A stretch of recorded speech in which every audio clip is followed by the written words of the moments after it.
Original সাবু পানিতে ভেজালে কখনোই এভাবে গলে আটার মতো হয়ে যাবে না, এটা এরকম স্বচ্ছ দানাদার হয়ে থাকবে। সাবুদানা আসলে কি, কিভাবে সাবু খেলে আপনার শরীরের জন্য সেটা উপকারী হবে এবং কিভাবে খেলে সেটা আপনার শরীরের জন্য ক্ষতিকর হবে এবং আসল আর নকল সাবু কিভাবে চিনবেন, সবকিছু নিয়েই থাকবে আজকের ভিডিও। আর তার সাথে সাথে আপনারা দেখবেন 1 বছরের বাচ্চার জন্য সাবুদানা দিয়ে কিভাবে একটা মজাদার পুষ্টিকর ব্যালেন্স মিল বানানো যায়। এই খাবারটা রাফানের রাতের খাবার ছিল, তাই আমি চেষ্টা করেছি হালকা কিছু খাবার রাফানকে করে দিতে। এখানে আমি সাবুর ভেজিটেবল স্যুপ বানিয়ে নিয়েছিলাম। এটা অনেকটা খিচুড়ির মতোই বলা যায়, তবে এখানে কোনো চাল ব্যবহার করা হয়নি, তার পরিবর্তে এখানে সাবুটা ব্যবহার করা হয়েছে।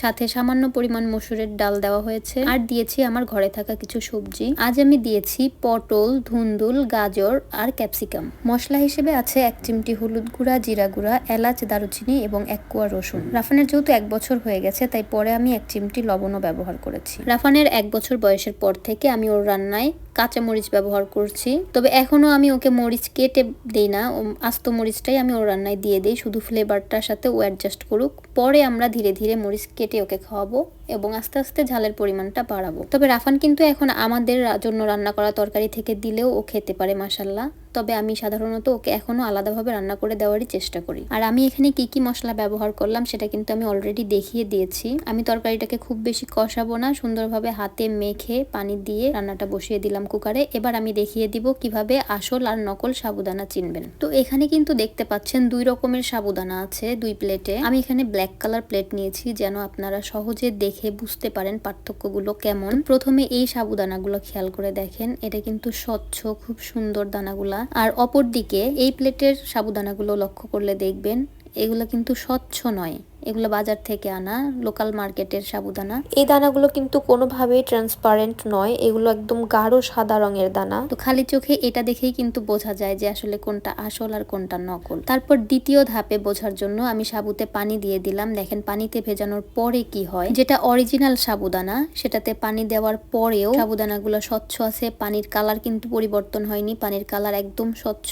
পানিতে ভেজানোর পরে আমি কিছুক্ষণ এটাকে চামচ দিয়ে নাড়াচাড়া করছি, চাপাচাপি করছি যেন দানাগুলো ভেঙে যায়, চেষ্টা করছি, ভাঙছে না, কারণ এই সাবুগুলো তুলনামূলক শক্ত। এর কালারটা ট্রান্সপারেন্ট হলেও এই দানাগুলো কিন্তু স্ট্রং, যার জন্য পানিতে ভেজানোর পরও এটা গলে যাচ্ছে না, পানির রং পরিবর্তন হচ্ছে না, সাবুদানাটাও স্বচ্ছ, পানির কালারটাও কিন্তু স্বচ্ছ আছে। অপর দিকে যখন আমি নকল সাবুদানার প্লেটটা আপনাদের দেখাচ্ছি, দেখেন এখানে কি হয়েছে। এখানে কিন্তু অলরেডি পানির কালারটা বদলে গেছে, অর্থাৎ সাবুগুলো কিন্তু নরম হয়ে গেছে, ভিজে ভেঙে যাচ্ছে, পানির কালার চেঞ্জ হয়ে গেছে। মনে হচ্ছে যে এগুলো কি আসলে সাবু ছিল নাকি কোনো আটার বল ছিল, যেগুলো পানিতে ভেজার সাথে সাথেই গলতে শুরু করেছে এবং পানির রংটাও পরিবর্তন হতে শুরু করেছে। আর আমি প্রথম যে পানিটা দিয়েছিলাম সেটা কিন্তু এই সাবুদানাগুলো চুষে নিয়েছিল, পরে আমি আবারও পানি দিয়ে আপনাদেরকে দেখাচ্ছি। অরিজিনাল সাবুদানায় পানি দিলে কিন্তু সাথে সাথে পানিটা চুষে নেয় না, নকল সাবুদানায় পানি দিলে সাথে সাথে পানিটা চুষে নেয়, পানির রং পরিবর্তন হয়ে যায় এবং সাবুগুলো গলতে শুরু করে। আর অরিজিনাল সাবুদানায় পানি দেওয়ার পরেও পানির কালার পরিবর্তন হয় না, পানির সাথে সাথে চুষে নেয় না, আর সাবুগুলোরও কোনো পরিবর্তন আসে না,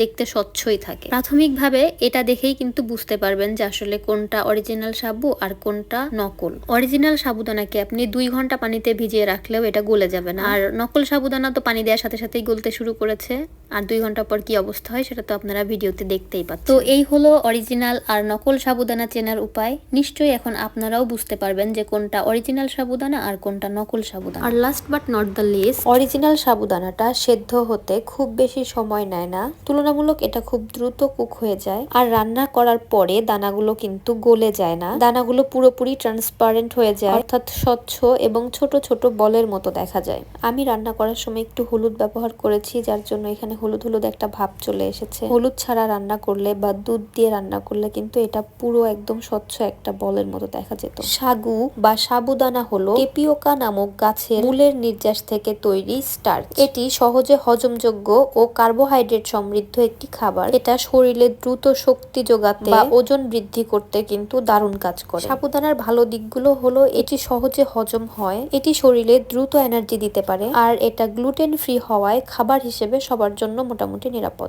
তবে উপকারিতার পাশাপাশি সাগুর বেশ কিছু অপকারিতাও আছে, সেটাও বলে দিচ্ছি। সাবু খুব কম পুষ্টিগুণ সম্পূর্ণ, এতে প্রোটিন বা ফাইবারের পরিমাণ খুবই কম থাকে। তাই শুধু সাগু খেলে শরীরে ভিটামিনের অভাব হতে পারে। কার্বোহাইড্রেটের পরিমাণ বেশি থাকায় অতিরিক্ত খেলে এটি রক্তে দ্রুত শর্করার পরিমাণ বৃদ্ধি করে দিতে পারে। তাই ডায়াবেটিস রোগীদের জন্য সাবু খেতে সাবধানতা অবলম্বন করতে হবে। আর যারা ডায়েট করছেন তারা জেনে রাখেন, অতিরিক্ত পরিমাণে সাবু খেলে কিন্তু দ্রুত পরিমাণে ওজন বৃদ্ধি পেতে পারে। তো এই ব্যাপারগুলো কিন্তু শুধু সাবুর ক্ষেত্রে নয়, আপনি যদি বেশি বেশি সাদা ভাত খাওয়ান বাচ্চাকে, সাদা ভাতটাও কিন্তু কার্বোহাইড্রেট। যদি শুধু আলুর উপরে নির্ভর করেন, শুধু আলু খাওয়াতে থাকেন, ওটাও কিন্তু কার্বোহাইড্রেট। একই কিন্তু ফলাফল হয়। অর্থাৎ আপনি 3 বেলা বা রেগুলার শুধু কার্বোহাইড্রেটের উপরে যদি নির্ভর করেন, তাহলে কিন্তু বাচ্চার ভিটামিনের অভাব হবে, বাচ্চা মোটা হয়ে যাবে, দেখতে মোটা সোটা লাগলেও কিন্তু পুষ্টির অভাবটা থেকে যাবে। এজন্য কিন্তু যে সকল বাচ্চারা সুজি, সাবু এই খাবারগুলো রেগুলার খায়, সেরেলাক খায়, তারা দেখতে অনেক মোটা সোটা গাদুম গুদুম মনে হয়, আসলে কিন্তু তাদের ভিতরে অনেক পুষ্টি স্বল্পতা থাকে, রক্ত স্বল্পতা থাকে, অনেক রকমের সমস্যা থাকে। ডাক্তার কিন্তু এই জন্য এই খাবারগুলোকে নিষেধ করে দিতে। অনেকেই এই বিষয়গুলো না বুঝে মনে করে সাবু দেওয়াটাই নিষেধ। আমাকে অনেকেই কমেন্টে বলে, আপু বাচ্চাকে সাবু দিচ্ছেন, সাবু দেওয়া তো ক্ষতি। আসলে সাবুদানা কোনো ক্ষতিকর খাবার নয় যদি আপনি সঠিকভাবে পরিবেশন করতে পারেন। যেমন যদি আপনি শুধু সাবুদানা দিতেন, শুধু কার্বোহাইড্রেট খেত, সেটা ক্ষতিকর হতো। কিন্তু আমি এখানে কার্বোহাইড্রেটের সাথে ভিটামিন হিসেবে সবজি অ্যাড করেছি, প্রোটিন হিসেবে ডাল দিয়েছি, আর হেলদি ফ্যাট হিসেবে আমি 1 চামচ ঘিও মিক্স করে নিয়েছি। অর্থাৎ এই খাবারটি সাবু দিয়ে বানানো হলেও এখানে আর শুধু কার্বোহাইড্রেট নেই, এই খাবারটা বেবির জন্য একটি ব্যালেন্স মিল হয়ে গেছে।